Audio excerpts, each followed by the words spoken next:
اعوذ باللہ من الشیطان اللعین الرجیم بسم اللہ الرحمن الرحیم الحمد للہ رب العالمین والعاقبۃ للمتقین والجنة للمؤمنین والنار للمنافقین الحمد للہ الذی جعلنا من المتمسکین بولایت علی بن ابی طالب واولادہ المعصومین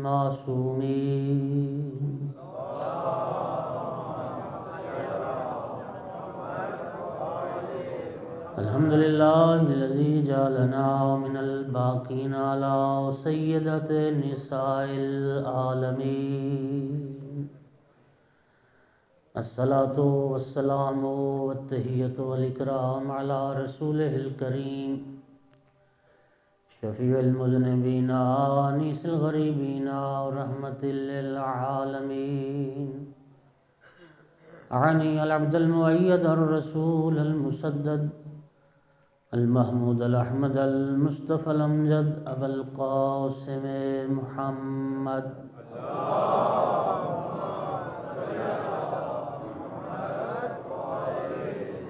ثم الصلاة والسلام والتحیۃ والاکرام علی آلہ الطیبین الطاہرین المعصومین المنتجبین المنتخبین المظلومین واللعنۃ الدائمۃ علی اعدائہم ملعونین من یوم عداوتہم الی قیام یوم الدین وبعد یوم الدین اما بعد فقال سبحانہ وتعالی فی کتابہ المجید اعوذ باللہ من الشیطان الرجیم بسم اللہ الرحمن الرحیم انا اعطیناک الکوثر فصل لربک وانحر ان شانئک هو الابتر صلوات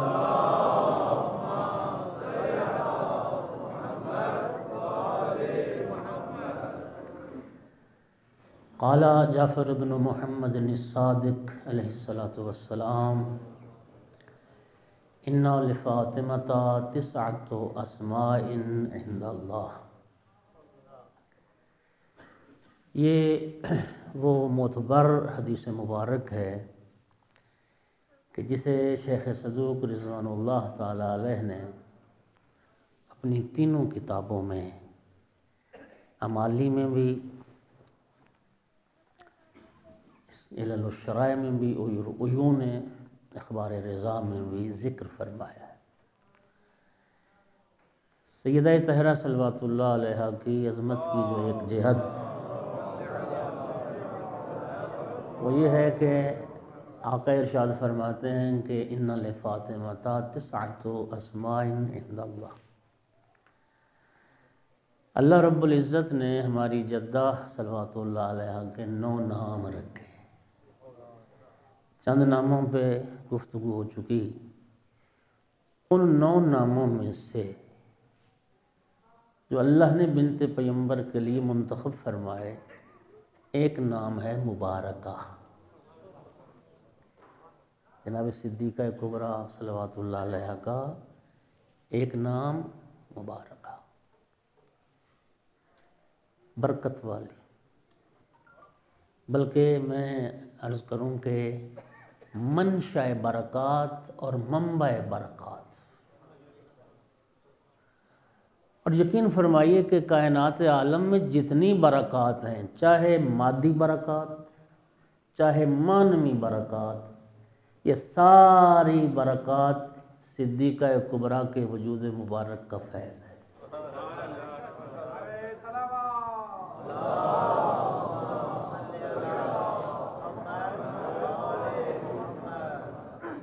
یہ سیدہ طاہرہ کا فیض. سامعین گرامی، دین اسلام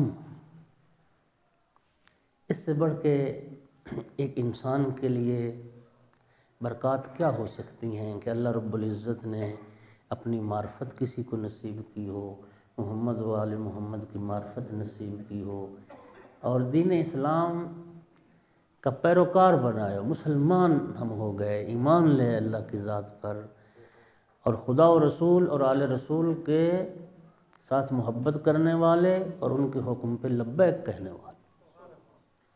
اب یہ دین اسلام اگر آپ غور فرمائیں تو دین اسلام لانے والا صدیقہ کبریٰ کا بابا، اس اسلام کو پھیلانے والا سیدہ طاہرہ کا شوہر، اور قیامت تک کے لیے اسلام بچانے والے وہ صدیقہ کبریٰ کی اولاد۔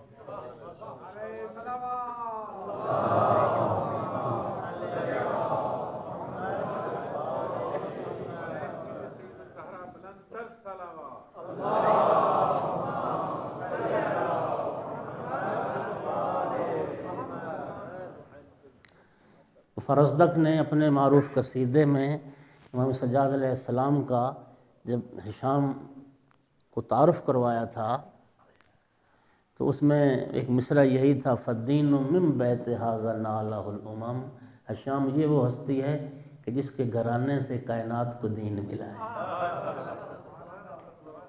یہ سیدہ طاہرہ کا گھرانہ ہے، یہ وہ مبارک گھرانہ ہے جس گھرانے سے یہ فیض اسلام، یہ فیض ایمان کائنات تک پہنچا ہے۔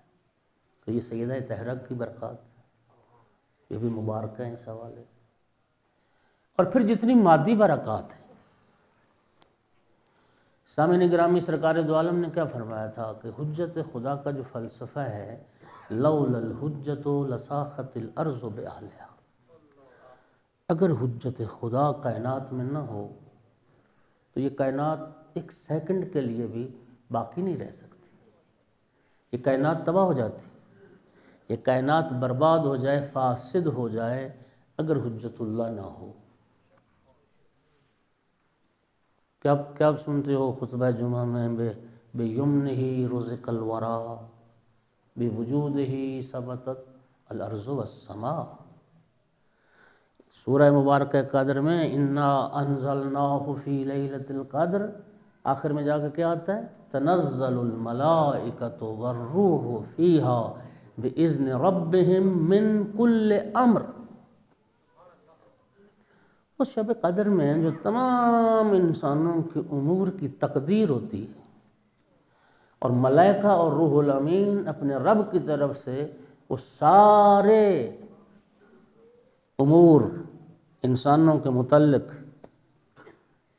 لے کے آتے ہیں، کہاں؟ حجت خدا کی بارگاہ، امضا وہاں ہوتے ہیں۔ یہ جس یوسف زہرا کے صدقے میں کائنات باقی ہے، جس امام مہدی کے صدقے میں کائنات کو رزق مل رہا ہے، اور جس کے وجود مبارک کے صدقے میں ارض و سما قائم ہے، وہ امام مہدی بھی تو فاطمہ زہرا کا بیٹا ہے۔ صلوات پڑھیں نا اس گھرانے کی عظمت پہ بلند آواز۔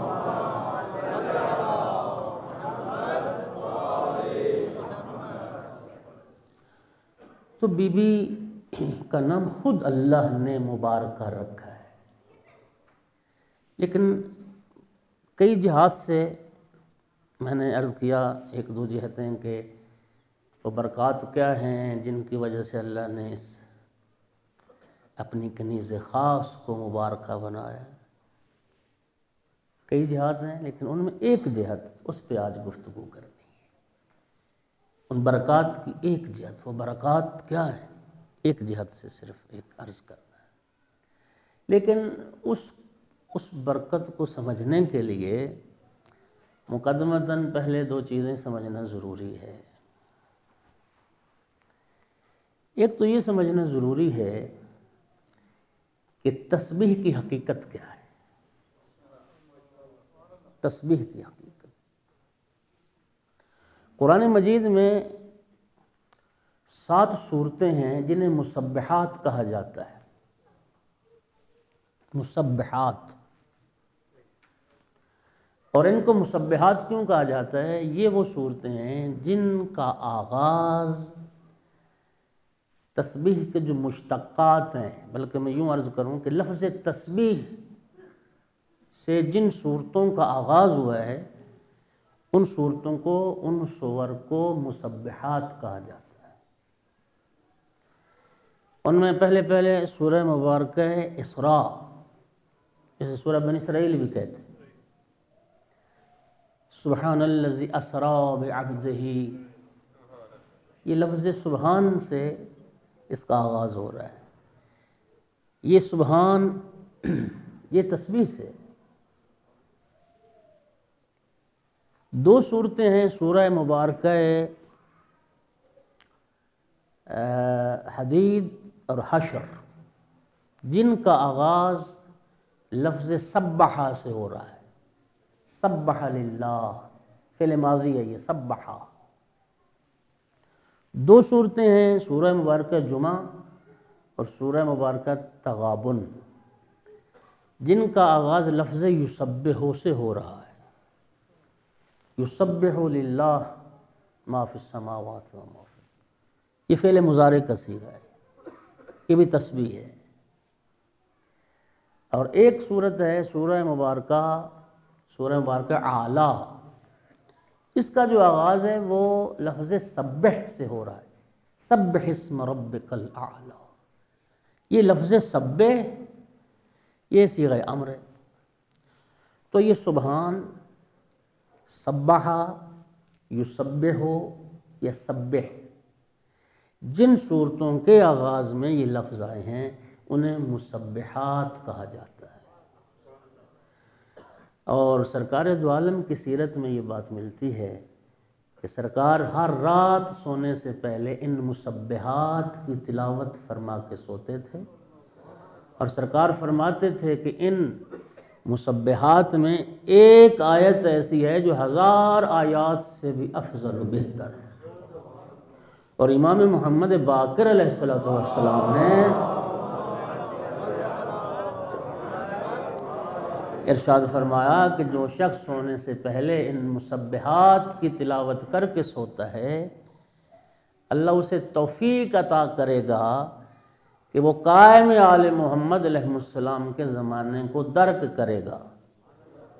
اور اگر تقدیر الہی یہ ہوئی کہ اس کی وفات پہلے ہو گئی، حضرت کے ظہور سے پہلے، تو پھر اللہ رب العزت محمد و آل محمد علیہ السلام کا اسے جوار عطا فرمائے گا۔ ایک صلوات پڑھ دیجئے۔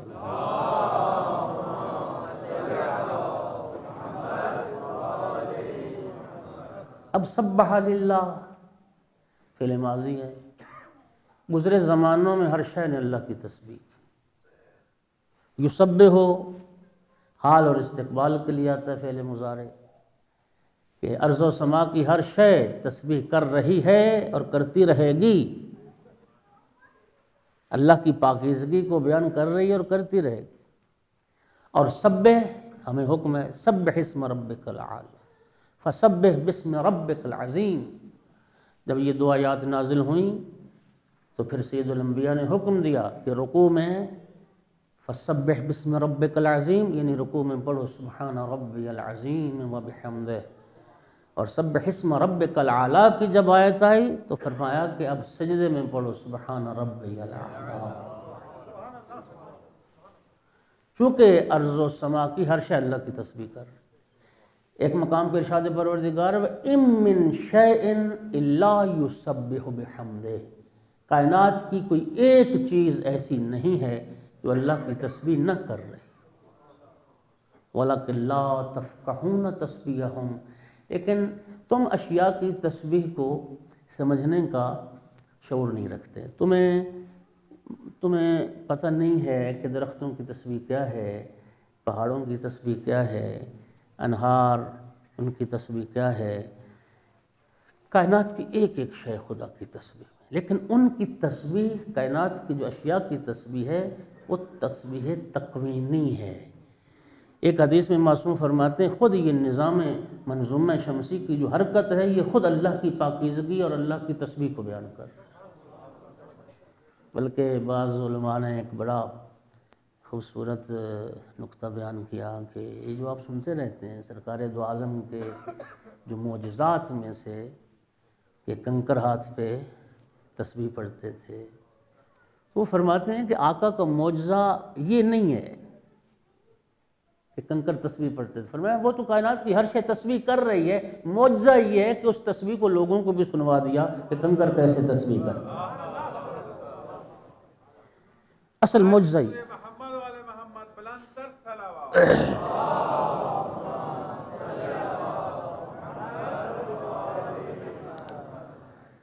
فعل ماضی کے ساتھ، فعل مضارع کے ساتھ اور فعل امر کے ساتھ. سبح یسبح اور سبح، یہ لفظ بتا رہے ہیں کہ کوئی زمانہ بھی اس کی تسبیح سے خالی نہیں. اس کی پاکیزگی تمام زمانوں میں اور ہر حال میں اور ہر زمانے میں کائنات ہے جس کی پاکیزگی کو بیان کر رہی ہے. ہمیں حکم دیا گیا ہے کہ تم بھی اس کی تسبیح کرو. سبحان اللہ، سبحان اللہ کہنا، سبحان اللہ.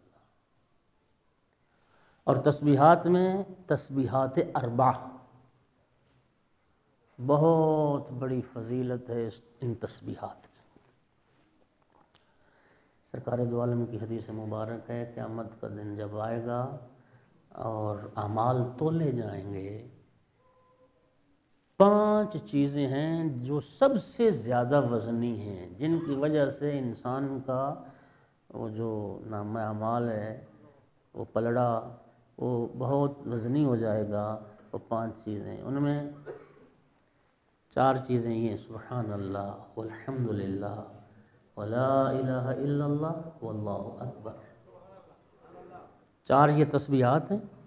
اور 5ویں چیز سرکار فرماتے ہیں کہ اگر کسی کا لخت جگر، بیٹا، بیٹی، اولاد، فرزند، کسی کا اللہ کو پیارا ہو جائے اور اپنے بیٹے کی موت پہ صبر کرے، یہ وہ نیکی ہے جس کا سب سے زیادہ وزن ہوگا قیامت کے دن.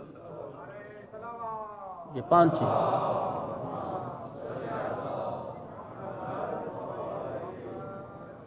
توجہ ہے سامنے گرامی.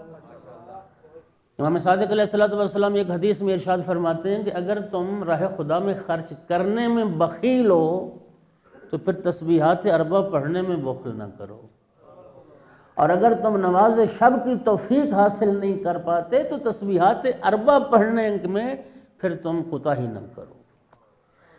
یعنی انفاق فی سبیل اللہ، امام کی اس حدیث کا مطلب یہ ہوا کہ انفاق فی سبیل اللہ اور نماز شب کی محرومی کے بعد ان کا کوئی شے بدل ہو سکتی ہے تو وہ یہ ذکر تسبیحات اربع ہے. اور کم از کم حدیث مبارک میں ہے کہ 30 مرتبہ تسبیحات اربع یہ روزانہ پڑھی جائیں، اس رب کی تسبیح کی جائے، اس رب کی پاکیزگی کو بیان کیا جائے. اور آپ جانتے ہیں کہ ایک مرتبہ سبحان اللہ کہنا، ایک بار اللہ کی پاکیزگی کو بیان کرنا، یہ کتنا اجر رکھتا ہے. جناب سلیمان ابن داود علیہ السلام، ان کا جو تخت تھا وہ محو پرواز تھا. آپ نے سنا بھی ہے اور قرآن پاک میں بھی ہے کہ حضرت سلیمان نے بارگاہ رب العزت میں دعا کی تھی، رب سے حکومت مانگی تھی. قال رب هب لي ملكا لا ينبغي لأحد من بعدي. جناب سلیمان کی یہ دعا ہے، اے اللہ مجھے ایک ایسی سلطنت عطا فرما، ایسی حکومت عطا فرما کہ میرے بعد پھر ویسی سلطنت اور کسی کے لیے نہ ہو. تو رب العزت نے وہ حکمرانی عطا فرمائی، حکومت دنیا کی عطا کی. تو جناب سلیمان کے لیے اللہ نے ہر شے مسخر کر دی. ہوا مسخر تھی، جن و بشر مسخر تھے، ملائکہ مسخر تھے سارے. تخت تھا عظیم و شان، روایات مسقط کر میں اپنے موضوع سے پھر دور نہ چلا جاؤں. تو تخت جو ہے، تخت وہ پرواز کرتا تھا، ہوا مسخر تھی، ہوا کو حکم ہوتا تھا وہ تخت کو اڑاتا تھا. سینکڑوں ہزاروں کرسیاں اس پہ لگی ہوتی تھی اور اتنا بڑا تخت پرواز کرتا تھا. تو جناب کا جو تخت ہے نا وہ محو پرواز تھا. تو زمین پہ کسی شخص نے جب اس تخت کو محو پرواز دیکھا تو کہا سبحان اللہ، اللہ نے فرزند داؤد کو کیسی سلطنت عطا فرمائی ہے. ہوا نے اس کی اس آواز کو جناب سلیمان تک پہنچایا. جناب سلیمان علیہ السلام نے تخت اتارنے کا حکم دیا اور اس شخص کو جس نے سبحان اللہ کہا جناب سلیمان نے فرمایا عبد خدا، اگر اللہ رب العزت تیرا یہ ایک بار اللہ کی تسبیح کرنا، سبحان اللہ کہنا قبول کر لے، میرے تخت و حکومت سے بہتر، میرے بادشاہ تو سلطنت سے بہتر۔ آج کہاں گیا سلیمان کا تخت، کہاں گئی وہ سلطنت، کہاں گئی وہ بادشاہت، کہاں گیا وہ؟ بات میرے ذہن میں یہ آ رہی تھی، انبیاء میں سے جو نبی سب سے آخر جنت جائے گا وہ جناب سلیمان، اور سرکار کی حدیث ہے جی سب سے آخر کیوں جائیں گے؟ روک دیے جائیں گے، ٹھہرو تم۔ فرمایا صرف اس لیے کہ دنیا کی بادشاہت مانگی تھی اللہ سے، دنیا کی حکومت کا تقاضا کیا تھا پروردگار سے، تو فرمایا ایک تسبیح تیری اگر خدا قبول فرما لے، میرے اس تخت و حکومت سے بہتر ہے۔ وہ ذات کل بھی ہر نقص اور عیب سے مبرر اور منزہ تھی، آج بھی ابد الآباد تک اس سبحان اللہ کی نورانیت موجود ہے۔ سرکار دو عالم ارشاد فرماتے ہیں کہ جو شخص ایک بار کہتا ہے نا سبحان اللہ، اللہ رب العزت اس کے لیے جنت میں ایک پھلدار درخت لگا دیتا ہے۔ ایک صحابی عرض کرنے لگا یا رسول اللہ پھر اس کا معنی یہ ہے کہ میرے تو بہت باغات ہوں گے جنت؟ سرکار نے فرمایا اس میں کوئی شک نہیں، جتنی بار اللہ کی تسبیح اور اس کی پاکیزگی کو بیان کرو گے اللہ اتنے درخت عطا کرے گا، لیکن ایک شرط ہے، اور وہ شرط یہ ہے کہ معصیت کی، نافرمانی خدا کی آگ بھیج کے ان باغات کو جلا نہ دینا، ان باغات کو۔ سرکار گزر رہے تھے کسی جگہ سے تو ایک بوڑھا شخص کھجور کا باغ لگا رہا تھا، پودے۔ سرکار نے فرمایا کہ میں تمہیں ایک ایسے باغ کی طرف رہنمائی نہ کروں کہ جو لگاؤ تو فوراً تیار ہو جائے اور فوراً پھل دینے لگ جائے اور پھر اس کا پھل کبھی ختم نہ ہو؟ یا رسول اللہ ضرور بتائیے۔ فرمایا وہ تسبیحات اربع ہے، سبحان اللہ والحمد للہ ولا الہ الا اللہ۔ یہ ایسا ایک پودا لگ جاتا ہے جو کبھی ختم نہیں ہوتا ہے اور جس کا پھل دائمی ہے۔ اچھا، اب یہ تسبیح کی حقیقت کیا ہے؟ آقا امیر المومنین علیہ السلام سے یہ سوال کیا گیا، کیا صرف سبحان اللہ زبان سے ایک لقلقہ لسانی ختم سبحان اللہ؟ نہیں، اس میں صفائے باطن چاہیے، اس میں طہارت قلب چاہیے، اس میں طہارت لسان چاہیے۔ وہ زبان پھر اللہ کی معصیت نہ کرے جس زبان سے اس کی پاکیزگی بیان ہو۔ شیخ جعفر شوستری نے غالباً اپنے کسی ایک مقام پر ذکر کیا کہ خدا سے یہ دعا کریں کہ اللہ ہمیں اتنی توفیق دے دے کہ ایک بار حقیقی معنی میں ہم اس کی تسبیح کرنے کے قابل ہو جائیں۔ اس کے کچھ تقاضے ہیں۔ امیر المومنین علیہ السلام سے حقیقت تسبیح کا جب سوال ہوا تو مولا امیر المومنین علیہ السلام نے فرمایا تسبیح یعنی تعظیم اللہ جل جلالہ وتنزیہہ عما قال فیہ کل مشرک۔ تسبیح خدا یعنی تعظیم خدا، اور کیا؟ وتنزیہہ، اللہ رب العزت کی ذات کو ہر اس شے سے مبرر اور منزہ سمجھنا، پاک و پاکیزہ سمجھنا، بلند و بالا سمجھنا، جو کچھ مشرک اور کافر خدا کے بارے کہتے ہیں۔ تسبیح کا لازمہ تسلیم و رضا ہے اس کے حکم کے سامنے، تسبیح کا لازمہ۔ پھر انسان زبان شکایت دراز نہ کرے، شکوہ خدا نہ کرے، پھر تسبیح ہے۔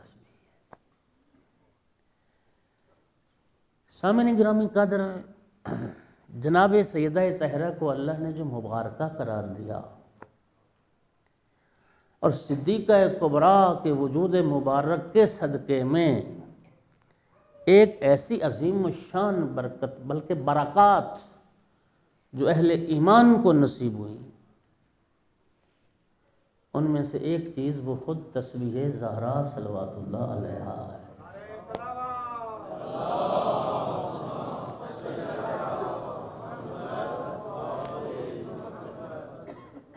توجہ ہوئی حضرات؟ جناب سیدہ طاہرہ، میری مائیں بہنیں بیٹیاں، ان تک آواز جا رہی ہے، کائنات کی عورتوں کے لیے اسوہ کامل سیدہ طاہرہ کی ذات۔ اقبال نے بھی کہا مادرانا اسوہ کامل بطول، سیدہ طاہرہ کی ذات کائنات کی ہر ماں کے لیے اسوہ ہے، کائنات کی ہر بیٹی کے لیے اسوہ ہے، کائنات کی ہر بیوی کے لیے اسوہ ہے۔ جناب سیدہ طاہرہ کی جب شادی ہوئی تھی مولا امیر المومنین کے ساتھ، تو شادی کے دوسرے دن سرکار نے تقسیم کار فرمائی تھی اور فرمایا تھا فاطمہ بیٹی، گھر کی چار دیواری کے اندر کے سارے کام آپ انجام دیں گی اور گھر کی چار دیواری کے باہر کے جتنے کام ہیں یہ امیر المومنین انجام دیں گے۔ تو سیدہ اپنے ہاتھوں سے کام کرتی تھی، اپنے ہاتھ سے، اور وہ کام کرتی تھیں کہ آج کی بہن بیٹی تصور بھی نہیں کر سکتی۔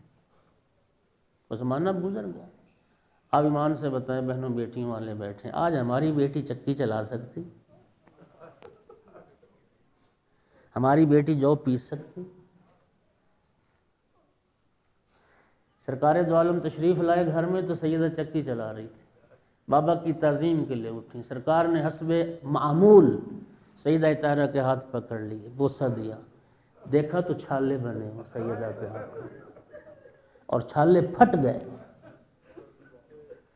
اور اس وقت سرکار نے فرمایا فاطمہ بیٹی، ایک جملہ فرمایا، مرارت الدنیا حلاوت الآخرہ وحلاوت الدنیا مرارت الآخرہ۔ فاطمہ بیٹی، دنیا کی تلخی آخرت کی شیرینی اور دنیا کی شیرینی آخرت کی تلخی، اور فاطمہ بیٹی تو آخرت کی شیرینی کے لیے دنیا کی تلخیوں کو برداشت کر۔ آج تو گھروں میں ہم نے نوکرانیاں رکھی ہیں، ملازمیں،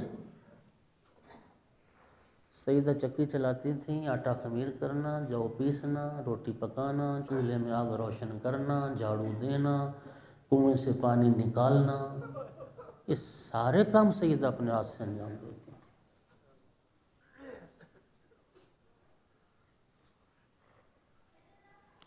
گھر کا کام کاج چونکہ کثیر تھا، اور پھر یہ اس زمانے کی بات ہے کہ جب الحمدللہ امیر المومنین علیہ السلام کی جرأت و بہادری اور امیر المومنین کی اس تلوار اور ذوالفقار کے فیض سے میدان فتح ہو رہے تھے، کامیابیاں اسلام کو نصیب ہو رہی تھی، اور نتیجتاً مال غنیمت بھی آ رہا تھا گھروں میں اور کنیزیں بھی آ رہی تھیں گھروں میں۔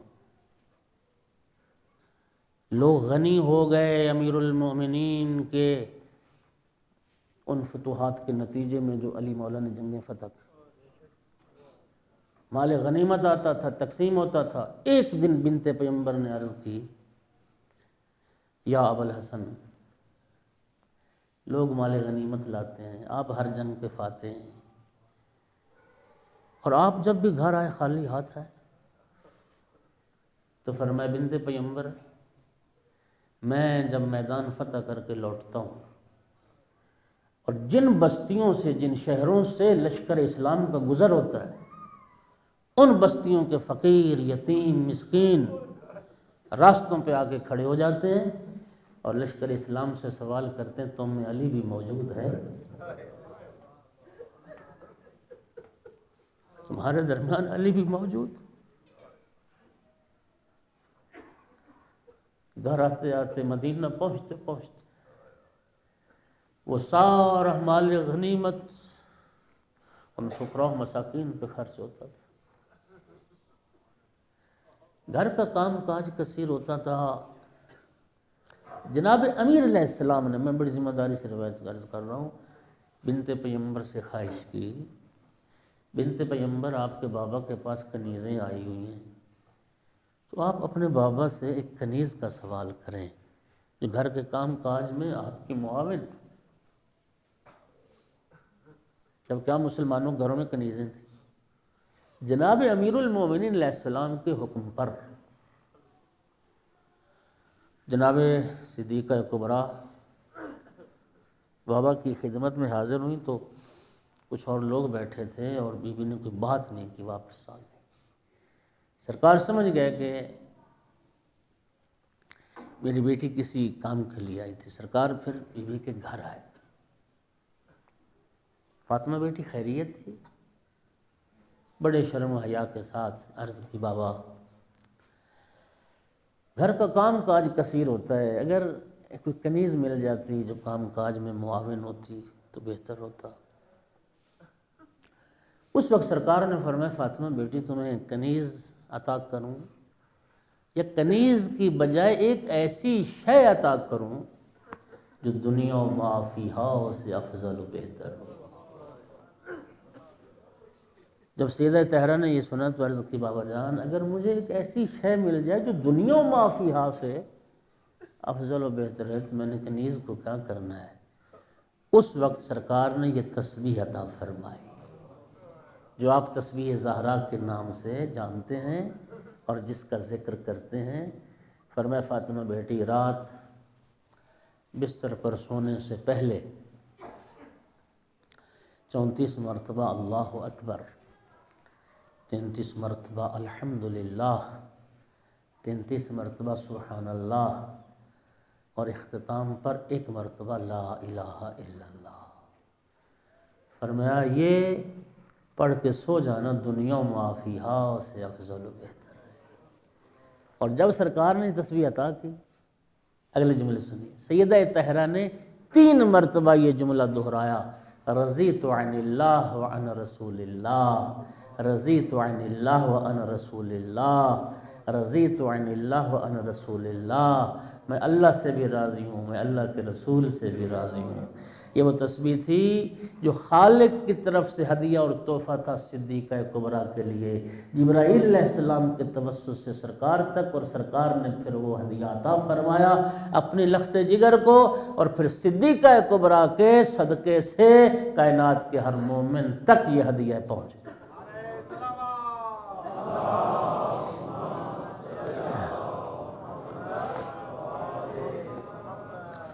اور یہ وہ عظیم تسبیح، یہ وہ عظیم تسبیح امام محمد باقر علیہ السلام نے ارشاد فرمایا، ذرا سنیے گا، فرماتے ہیں تسبیح زہرا سے بڑھ کر کوئی اور شے نہیں جس سے اللہ کی عبادت ہو سکے۔ سب سے افضل عبادت پروردگار کی جس ذریعے سے ہے وہ تسبیح زہرا ہے۔ اور فرمایا اگر اس سے کوئی اور افضل شے ہوتی نا تو سرکار وہ چیز اپنی بیٹی کو عطا فرماتے۔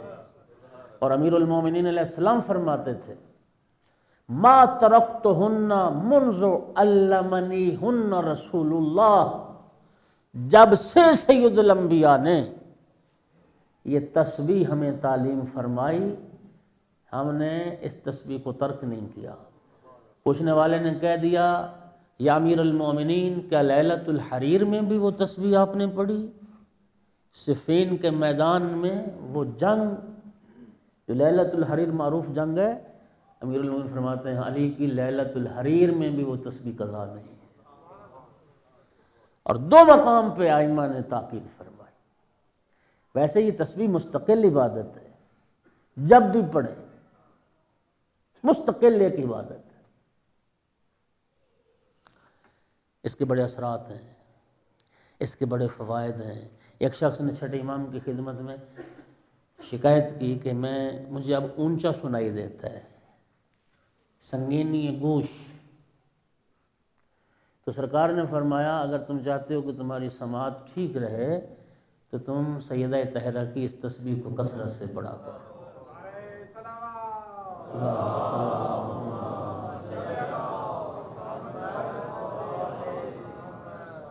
توجہ فرما رہے ہیں حضرات؟ دو مقام پہ تاکید ہے، رات سونے سے پہلے، بستر پر سونے سے پہلے سیدہ کی یہ تسبیح، اور ہر نماز واجب کے بعد یہ تسبیح، اس کی بہت زیادہ تاکید کی گئی۔ ایک حدیث میں امام جعفر صادق علیہ السلام ارشاد فرماتے ہیں، شب جمعہ شب صلوات ہے، بلند آواز سے صلوات پڑھنا،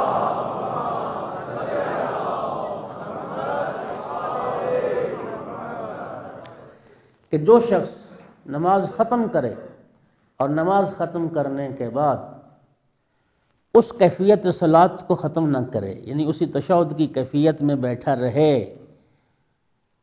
اور پاؤں پھیلانے سے پہلے اس تسبیح کی تلاوت کرے، اللہ تعالیٰ اس کے اور اس کے ماں باپ کے گناہ معاف فرمائے۔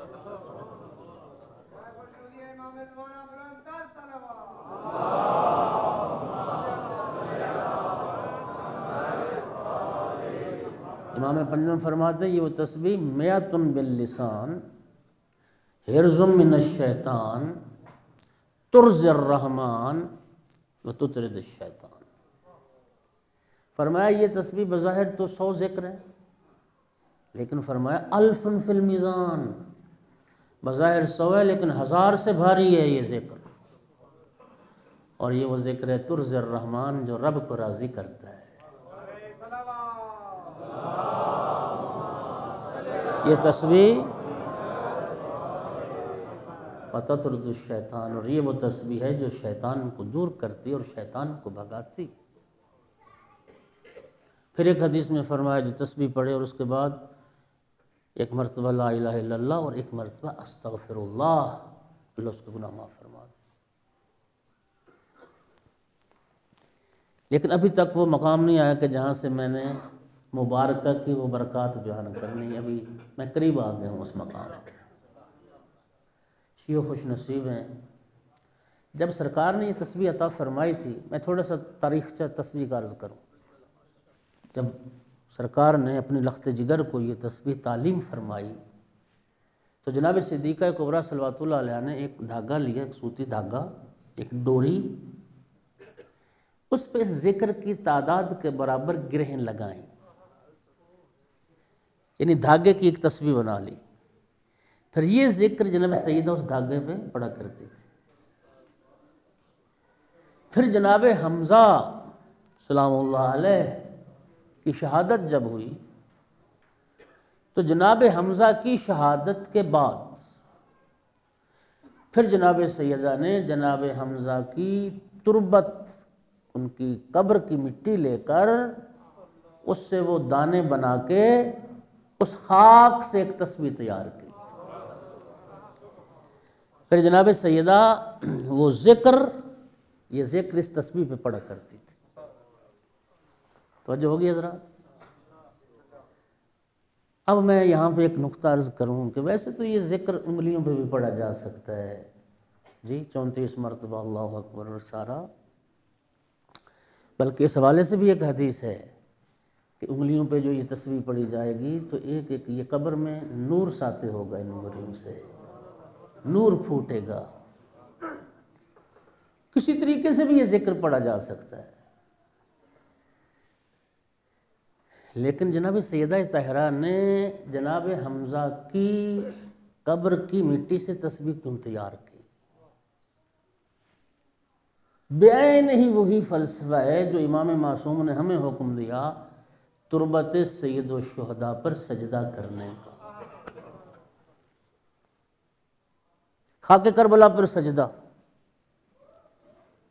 افضل ترین سجدہ، جو تربت سید الشہداء پر سجدہ۔ مرحوم مجلسی نے بہار میں ذکر کیا، چھٹے امام سے حدیث مبارک ہے، السجود علی تربت الحسین یتم الصلاۃ وان کانت ناقصۃ۔ مولا صادق فرماتے ہیں خاک کربلا پر سجدہ کرنے سے اللہ ناقص نماز کو بھی کامل بنا دیتا ہے، ناقص نماز کو بھی کامل نماز کا درجہ عطا کر دیتا ہے، جس نماز میں پیشانی تربت سید الشہداء پر رکھی جائے۔ وہ فلسفہ کیا تھا؟ عام مٹی سے نہیں، پھر جناب حمزہ کی قبر کی مٹی کو منتخب کیوں کیا سیدہ طاہرہ نے؟ اس کا فلسفہ صرف اتنا ہے، ہمیں یہ سمجھایا جا رہا ہے ذکر خدا کا کرو، سجدہ اللہ کا کرو، نمازیں رب کی پڑھو، لیکن شہیدان راہ خدا، شہیدان اسلام کے اس قربانی کو فراموش نہ کرو، ان کی شہادت کو نہ بھولو، ان کے احسان کو نہ بھلاؤ۔ اگر شہیدان راہ خدا کی یہ قربانیاں نہ ہوتی، یہ تمہیں ذکر کہاں نصیب ہوتا، یہ تمہیں سجدے کہاں نصیب ہوتے، یہ تمہیں نمازیں کہاں نصیب ہوتی۔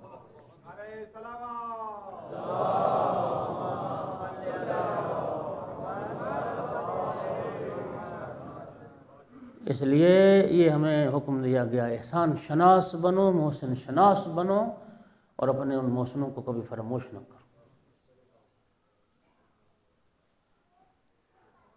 امام حسین علیہ السلام کی شہادت کے بعد پھر امام سجاد علیہ السلام نے تربت سید الشہداء سے سجدے گاہ تیار کی، اور پھر آقا امام حسین علیہ السلام کی قبر اطہر کی مٹی سے تسبیح تیار کی۔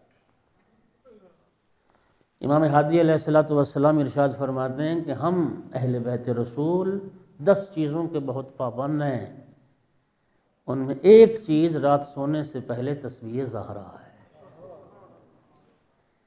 امام موسیٰ کاظم علیہ السلام ایک حدیث میں ارشاد فرماتے ہیں کہ مومن 5 چیزوں کا پابند ہونا چاہیے، ہر مومن۔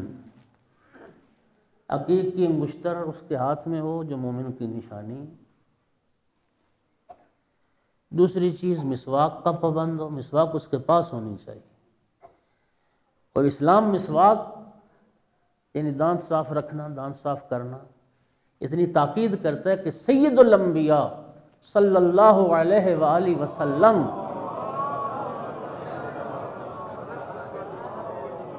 جس دن سرکار کی رحلت ہوئی، سرکار کے تکیہ مبارک کے نیچے سے مسواک برآمد ہے۔ مسواک اس کے پاس ہو، امام فرماتے ہیں پاس ہو، کنگھی اس کے پاس ہو، تربت سید الشہداء، اور تربت سید الشہداء سے تیار تسبیح، خاک کربلا کی تسبیح۔ امام صاحب العصر علیہ السلام کی بارگاہ میں جو سوالات جاتے رہتے تھے ان کے نائبین خاص کے ذریعے سے، اور پھر جو توقیہ مبارک صادر ہوتی تھی، جو امام کے جواب آتے تھے، ان میں ایک سوال یہ خاک کربلا کی تسبیح کے بارے میں کیا۔ تو امام صاحب العصر علیہ السلام نے جو جواب فرمایا کہ کسی عام تسبیح پر، یہ پلاسٹک کی، شیشے کی، اس طرح کی جو تسبیح، اس پہ جب یہ ذکر پڑھا جائے تو اس ہر ذکر کا ثواب ایک برابر ہے، لیکن یہی ذکر، یہی تسبیح سیدہ جب خاک کربلا کی اس تسبیح دانوں پہ پڑھا جائے گا تو 70 گنا اس ذکر کا اجر اور ثواب بڑھ جاتا ہے۔ اللہم صلی علی محمد۔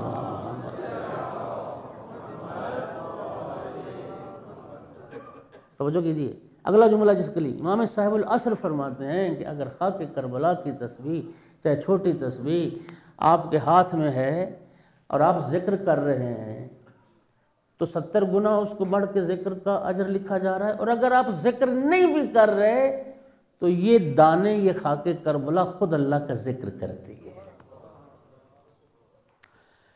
قرآن میں اللہ فرماتا ہے یا ایھا الذین آمنوا اذکروا اللہ ذکرا کثیرا، ایمان والو کثرت سے اللہ کا ذکر کرو۔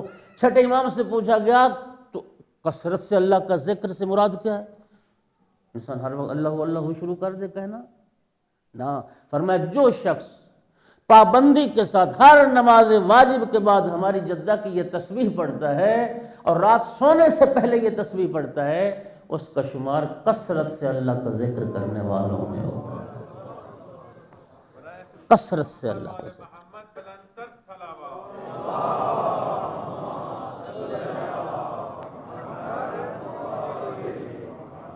گھبرا تو نہیں رہے حضرات؟ بہت عرصہ ہوا وہ کسی دوست نے بہت خوبصورت 2 مصرے کہے تسبیح سیدہ پہ گفتگو ہو رہی تھی تو مجھے لکھ کے بھیجے انہوں نے، تیری تسبیح کے دانوں کا سہارا لے کر، تیری تسبیح کے دانوں کا سہارا لے کر مشورہ لوگ مشیت سے کیا کرتے ہیں، مشورہ لوگ مشیت سے کیا کرتے ہیں۔ اب میں وہ عرض کرنے لگا وہ برکات وہ کیا ہے، یہ بھی مبارکہ کیسے؟ یہ برکات اس وقت سمجھ میں آئیں گی کہ جب ہمیں نماز کی عظمت سمجھ میں آ جائے، نماز کی عظمت سمجھ میں۔ بڑی معتبر روایت جو عرض کرنے لگا ہوں،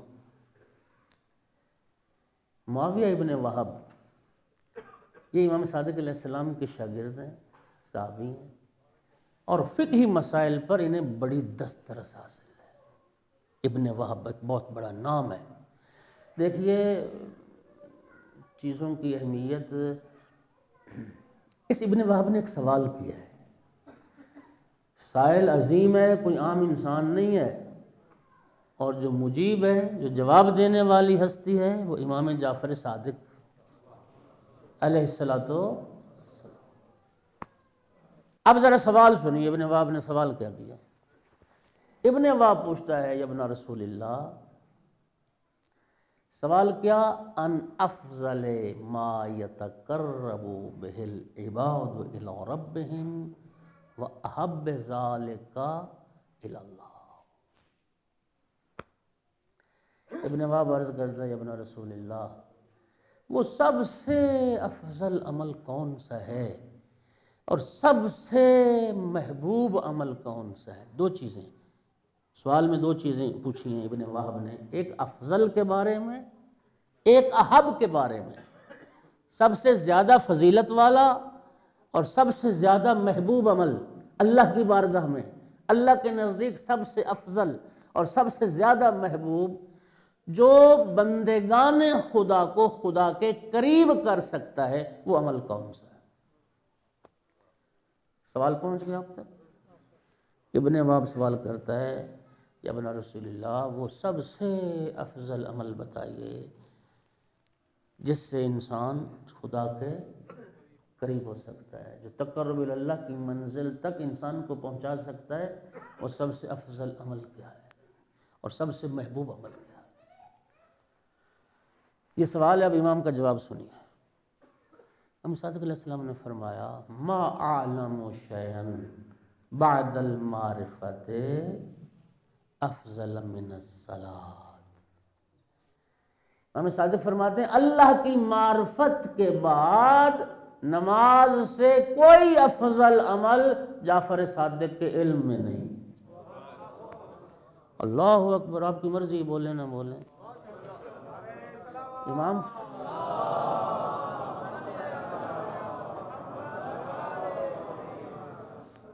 دیکھیے پھر سنیے امام نے کیا فرمایا، اللہ کی معرفت کے بعد، معرفت کے بعد نماز سے کوئی اور افضل عمل ہو جو بندوں کو اللہ کے قریب کرے، وہ میرے علم میں نہیں۔ اب یاد رکھیے، ایک ایسی ہستی جو ما کان و ما یکون کی عالم ہے، جب وہ یہ کہے، امام جعفر صادق جیسی ہستی کہے کہ میرے علم میں نہیں، توجہ کیجیے ذرا، امام صادق اگر یہ کہیں کہ میرے علم میں نہیں، تو اس کا یہ مطلب نہیں ہے کہ کوئی چیز ہے اور نہیں جانتے۔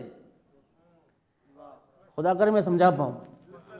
امام صادق جیسی ہستی جب کسی چیز کے بارے میں یہ کہے کہ میرے علم میں نہیں ہے، تو اس عدم العلم کا معنی جہالت نہیں ہے، اس عدم العلم کا معنی عدم الوجود ہے، وہ شے ہے ہی نہیں، ہوتی تو امام کے علم میں ہوتی۔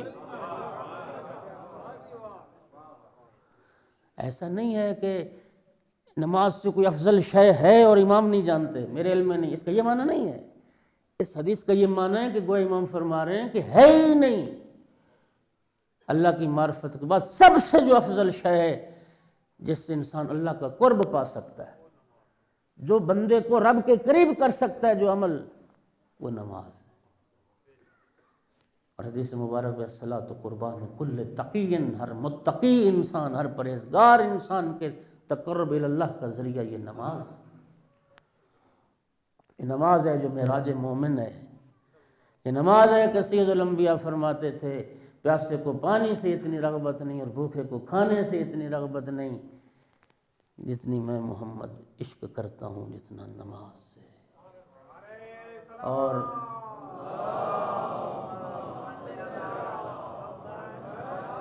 امام حسین علیہ السلام کا بھی وہ خوبصورت جملہ، میرا اللہ تو جانتا ہے حسین عاشق ہے تیری نماز کا، حسین عاشق ہے تیری نماز کا۔ اب بات سمجھ آ گئی، نماز کی عظمت کا پتہ چل گیا۔ اور اگر نماز اتنی افضل شے ہے تو اب نمازی اگر امام جعفر صادق علیہ السلام جیسا ہو، دو چیزیں ہوگی، نماز بھی نمازی بھی۔ اب سنیے وہ برکت کیا ہے۔ اب وہ حدیث پڑھنے لگا ہوں جسے صحۃ الاسلام قلینی نے اپنی کافی شریف میں ذکر کیا ہے، جسے شیخ الطائفہ شیخ طوسی نے تہذیب الاحکام میں ذکر کیا ہے، اور جسے شیخ صدوق نے علل الشرائع میں ذکر کیا ہے۔ اتنی معتبر حدیث، اتنی صحیح السند۔ اب حدیث کیا ہے؟ سائل نے چھٹے امام سے یہ روایت کی، امام صادق علیہ السلام فرماتے ہیں تسبیح فاطمہ فی کل یوم دبر کل صلاۃ احب الی من صلاۃ الف رکعۃ فی کل یوم۔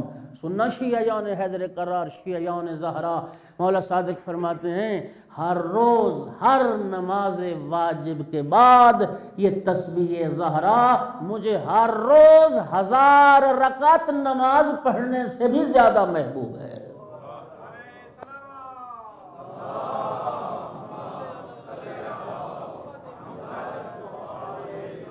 ہر روز 1000 رکعت نماز پڑھنے سے مجھے زیادہ محبوب ہے ہر نماز واجب کے بعد سیدہ طہرہ کی یہ تسبیح پڑھی جائے۔ میرے محترم میرے ذرا سنیے، یہ جو امام نے فرمایا 1000 رکعت نماز سے بھی زیادہ محبوب ہے یہ تسبیح، یہ تیری میری 1000 رکعت نماز سے زیادہ محبوب ہے؟ نا امام جعفر صادق کی 1000 رکعت نماز، امام صادق کی 1000 رکعت نماز ایک طرف فرمائی، یہ تسبیح زہرا ہر نماز کے بعد پڑھنا اس سے بھی زیادہ محبوب۔ اور نماز میں کیا ہوتا ہے؟ سورہ فاتحہ، لا صلاۃ الا بفاتحۃ الکتاب، سورہ فاتحہ کے بغیر تو نماز نہیں ہوتی۔ اور سورہ فاتحہ کی عظمت کیا ہے؟ اللہ رب العزت اپنے محبوب سے فرماتا لقد آتیناک سبعا من المثانی والقرآن العظیم، محبوب ہم نے آپ کو 7 مثانی عطا کیا، سورہ فاتحہ عطا کی اور قرآن عظیم عطا کیا۔ عظمت سمجھیے سورہ فاتحہ کی، پورے قرآن کا ذکر اللہ نے ایک طرف کیا اور پورے قرآن کے مقابلے میں سورہ فاتحہ کا ذکر ایک طرف کیا۔ سرکار فرماتے ہیں اللہ نے اپنے عرش کے خزانوں میں سے جو شے مجھے اور میری امت کو عطا فرمائی وہ سورہ مبارکہ فاتحہ۔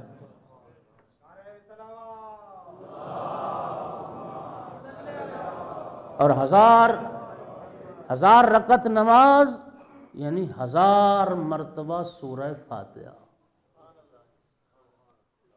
اس سے افضل ہے یہ تسبیح زہرا۔ اور صرف سورہ فاتحہ تو نہیں ہوتی نماز میں، ایک اور کامل سورہ کا پڑھنا واجب ہے، اور وہ کامل سورہ اگر سورہ مبارکہ توحید ہو جو اہل بیت کا محبوب ترین سورہ ہے۔